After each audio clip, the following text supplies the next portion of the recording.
Any enterprise has about 50 to 60 applications just serving the employee population. Prior to, I feel like AI revolution, a lot of product managers were need not be very technical. There were like a lot of customer facing products we were building. But right now, it's like it can kind of become a much needed skills for even product managers. Like you said, AI cannot solve for everything.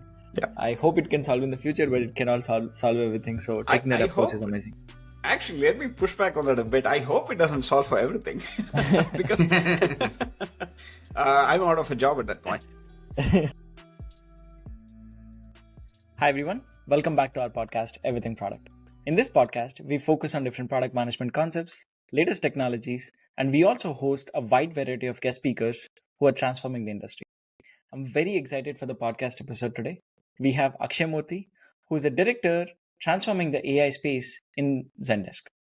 Akshay, thank you so much for taking time and joining our podcast today. Thanks for having me. It's such a pleasure. I listen to your podcast every now and then, and you folks are doing wonderful things in the podcast space and the product space. Keep it up. Thank you. Thank you. For everyone who doesn't know Akshay, he's currently an director of artificial intelligence at Zendesk. He was a distinguished leader at different companies like Oracle, Deloitte Consulting, BNP Paribas, and currently at Zendesk. He has worked on different transformational initiatives. He's a mentor, he's a leader, and he has wide wealth of experience transforming the power of technology in business. What we are going to focus on with Akshay today is how is he thinking about AI and how is he transforming that within his company and how is he thinking about that in the industry itself. So Akshay, I have a very simple, probably straight question to you.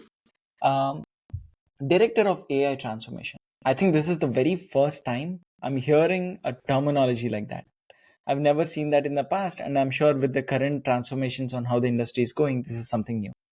So I wanted to get your thoughts on how you felt about this role when this came to you. Like, what were your thoughts? How are you thinking right now on transforming Zendesk as a company?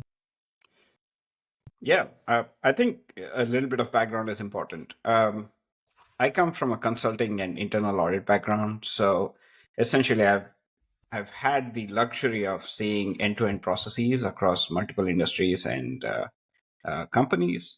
So it gives me a bird's eye view of what good looks like from an operations perspective, as well as how a company should be run. So when I joined Zendesk a couple of years back, I joined as the head of IT audits to oversee how we are implementing technology within the company and making sure we're aligned with all the processes and regulations and policies that are necessary to keep it safe. Once we went private a year ago, there was less need for audits and more need for transformation at Zendesk, where we had specific goals with respect to revenue, with respect to cost. So it was a natural fit for me to get into a role like this, where we could dictate, evaluate, and make change happen within the company to achieve those goals that our P owners and sponsors set for us. So that's how I got started in this space. It's no different from any other transformation program. It's no different from how you apply transformation at any company. It's just a different technology. And for good or for bad, this technology is so superior to everything else. There's a steep learning curve. And I really enjoy learning new things and applying those new concepts for the better of the company. So we got started at Zendesk from a transformation perspective with a very nascent view that, okay, let's fix the low hanging fruits. Let's look at what can reduce cost. Let's look at what can reduce complexity of operations. So we began by re-implementing the payroll platform, for example, by re-implementing the stock equity platform. And as we look through the processes, we use a very consultative approach. That is, look at the current state, look at what the future state should look like, and what the gaps are, and how can we fix the gaps. AI transformation is nothing but fixing the gaps using some sort of AI technology where possible. Everything cannot be fixed with AI. There are some possibilities and some use cases.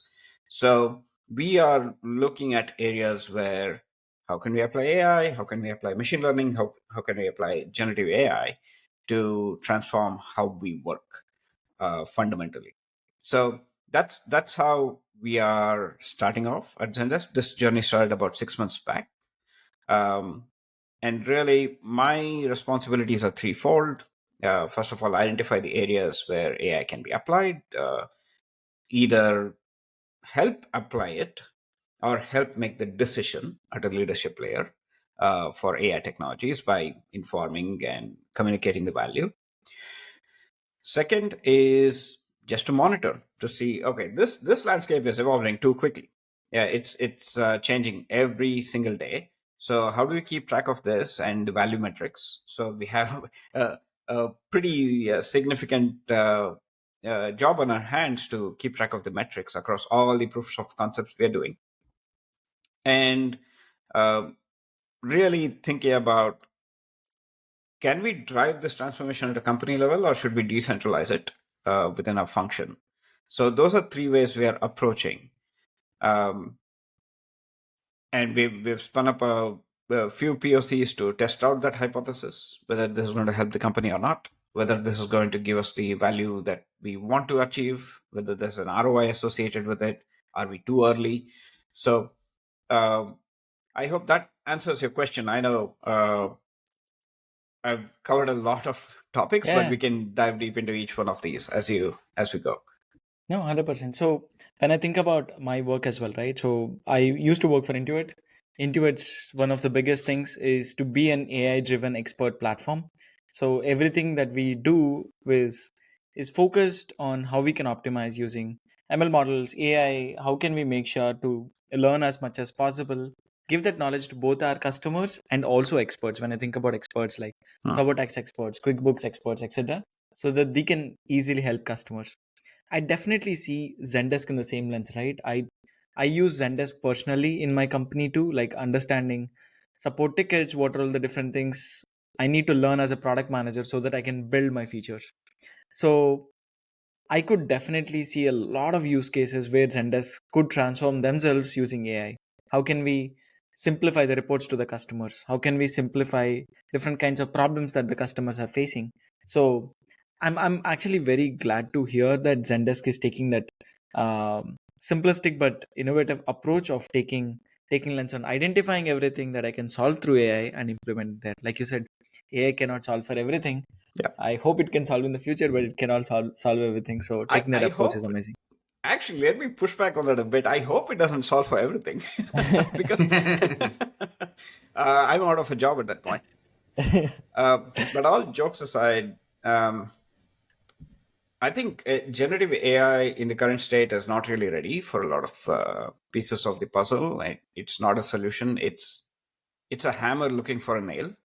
But as we go into newer models and the hardware ecosystem develops beyond GPUs into LPUs and APUs, uh, you're suddenly seeing uh, AGI as a concept go from 15 years out to maybe 5 years out. Hmm. Yesterday, I was listening to interview with the CEO of Grok.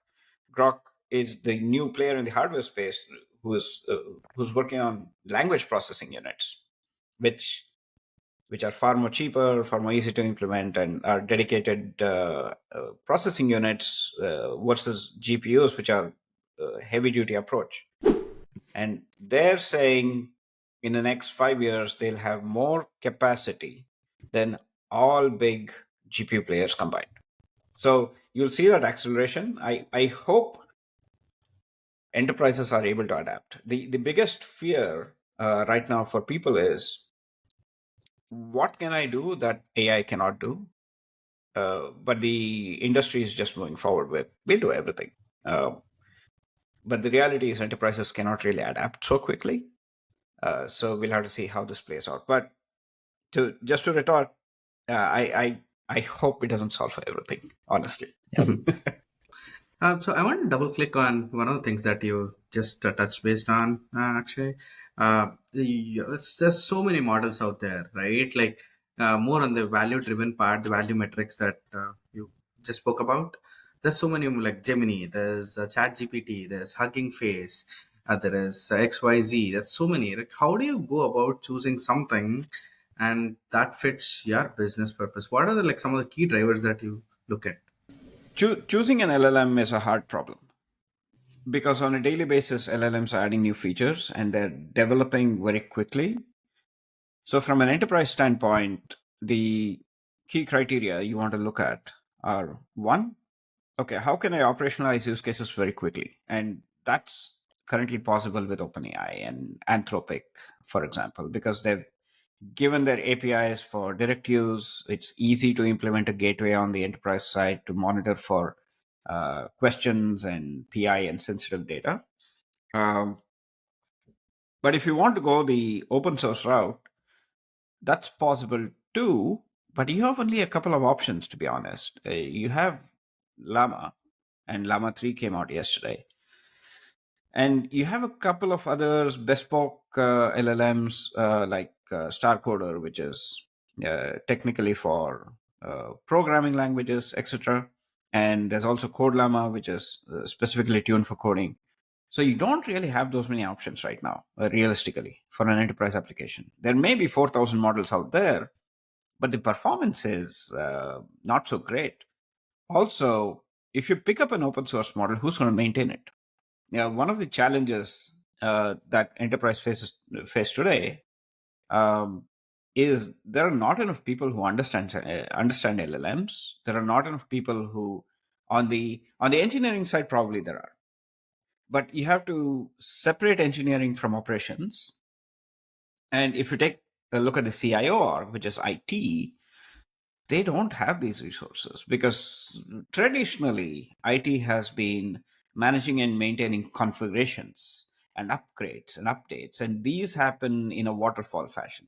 These don't happen so quickly. You're not activating features on a daily basis, say for your Gmail application or Google Suite application. You're probably turning on features once a quarter. And that's also rolled out in a waterfall fashion.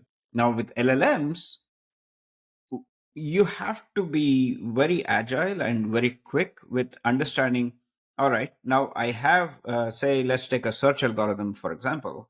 I have a RAG algorithm that uses 10 filters and 20 prompts to arrive at a final answer, but these 20 prompts use various different LLM endpoints. For example, you may not use OpenAI for embeddings. That's very expensive. You may want to use Llama, which is free technically, if you do it right.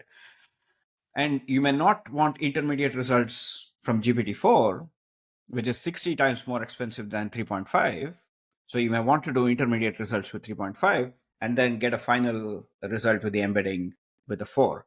So IT, to understand, if IT wants to run that program, which it should be because enterprise search is enterprise wide, they don't have the skill set today to understand how quickly we have to experiment with this. How do we switch? How do we essentially hot swap LLMs for each of the intermediate use cases?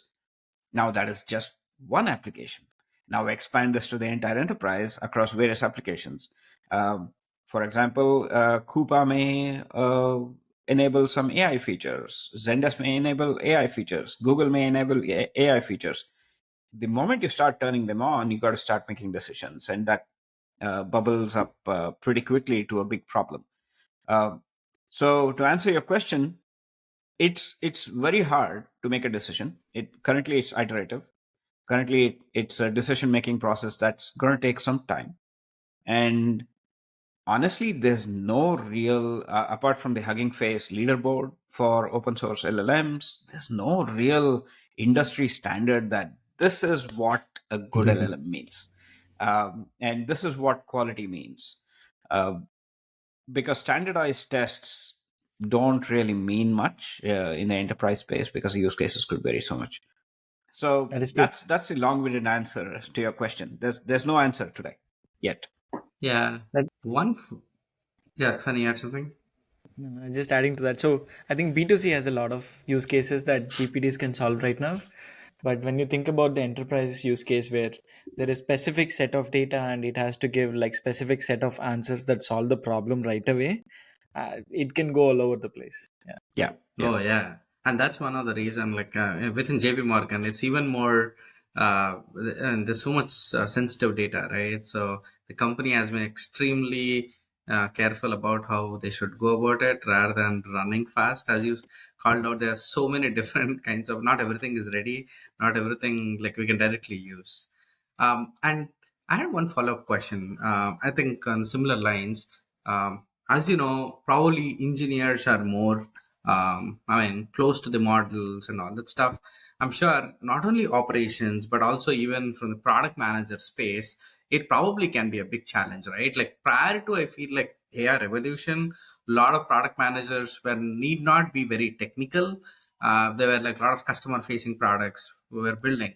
But right now, it's like it can kind of become a much needed skills for even product managers.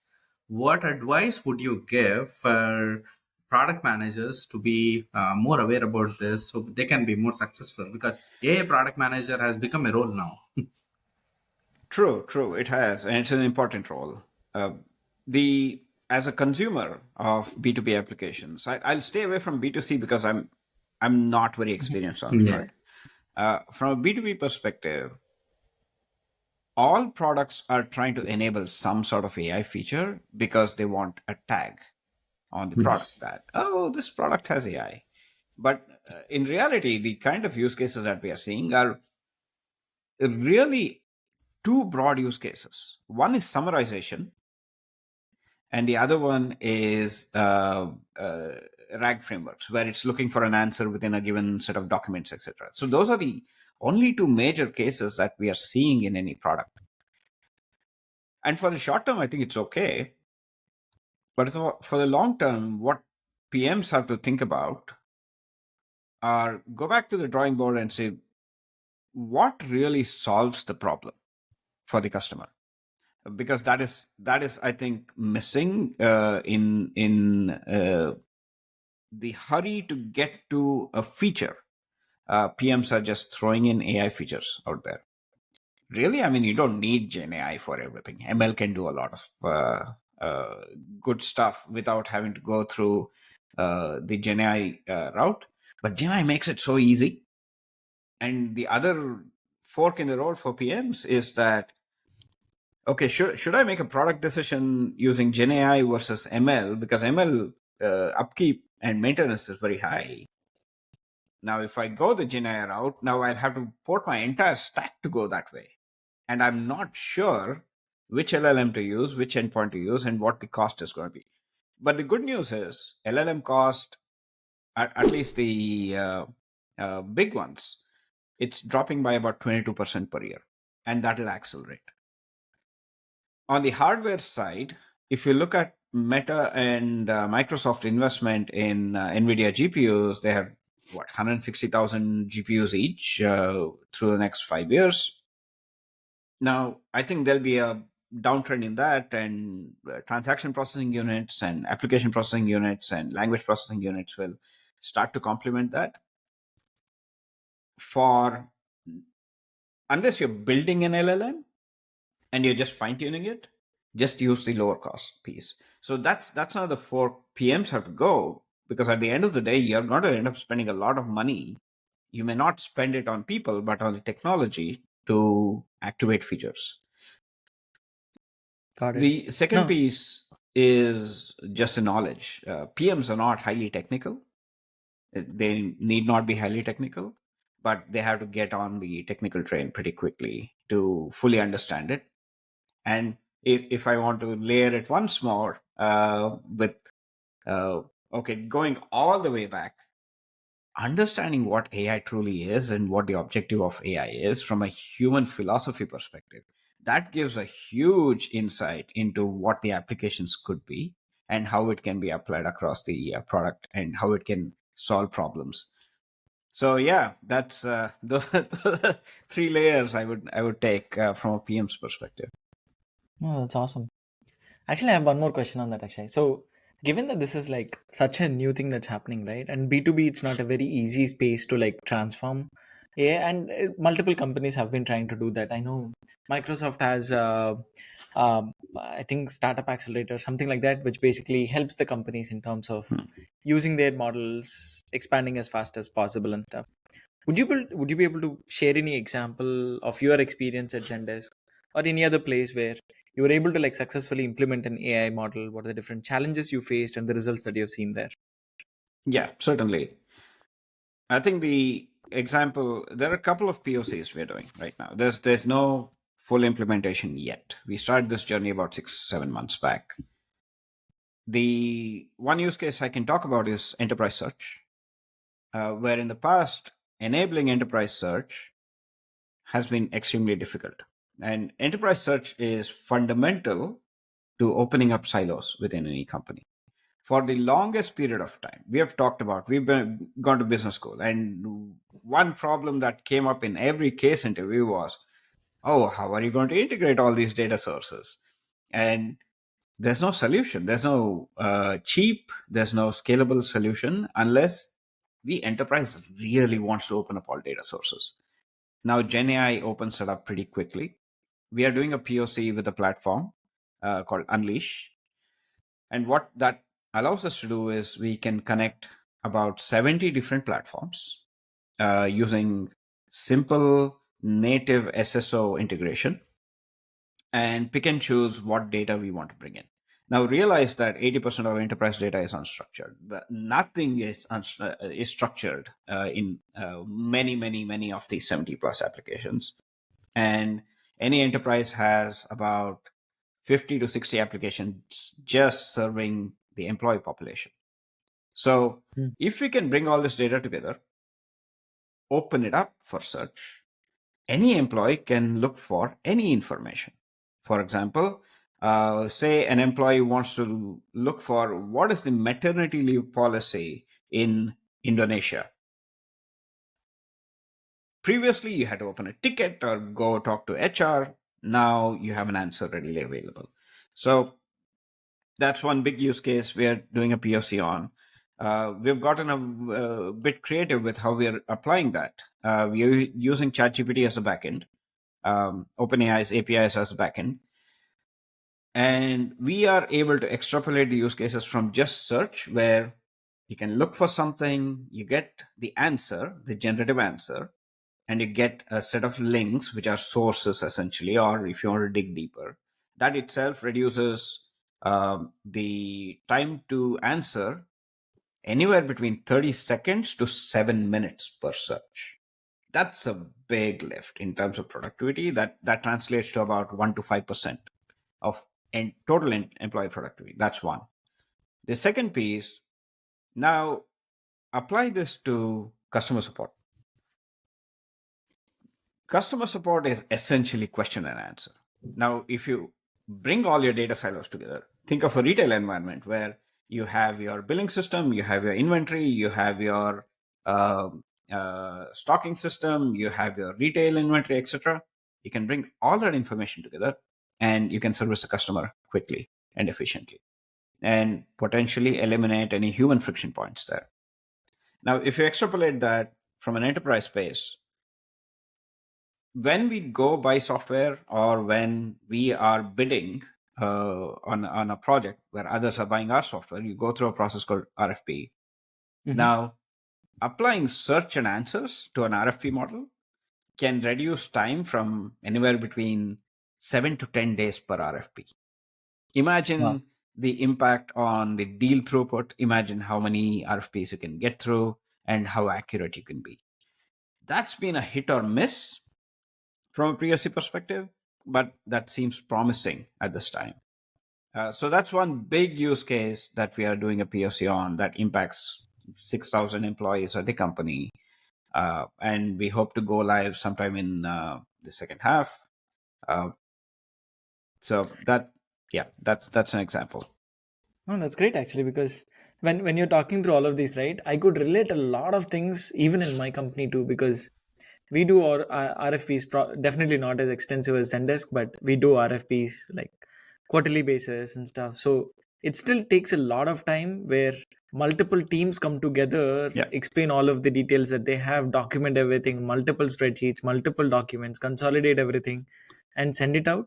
If we can automate all of that, it's a huge time savings for like product managers, GMs, sales folks across. Yeah, it's Actually, significant.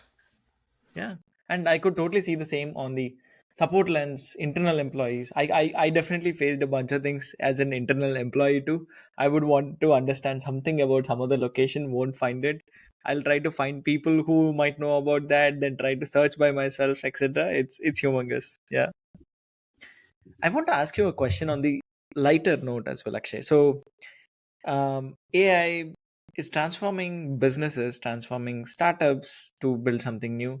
It's also transforming a lot in our personal space. Like when I think about myself, right? Um, it's optimizing some of the things that I do in my life. It could be as a product manager, it could be like doing some kind of research, creating PRDs, or if I want to some kind of publish some kind of material, helping me in terms of research, generating the images, etc., etc. So, would you be able to give some thoughts on like how it's helping you as a director who is changing uh, multiple teams within a company? How is it helping you personally? ChatGPT is always open in, in my world. Um, I'm usually thinking about. So my job comes with a lot of communication responsibilities, where we have to communicate value, we have to build consensus on a platform or a technology. So I use OpenAI's technologies a lot in terms of building that message and crafting that message in a way that's understandable by a wide range of audiences. That's one. And the second piece is it's really helped on a personal level for me to organize my thoughts. I could have 10,000 things going on in my day on a day to day basis. I can use ChatGPT to prioritize. I also use other tools where, say, there's a very large project which has to be split out over 6 months or 8 months.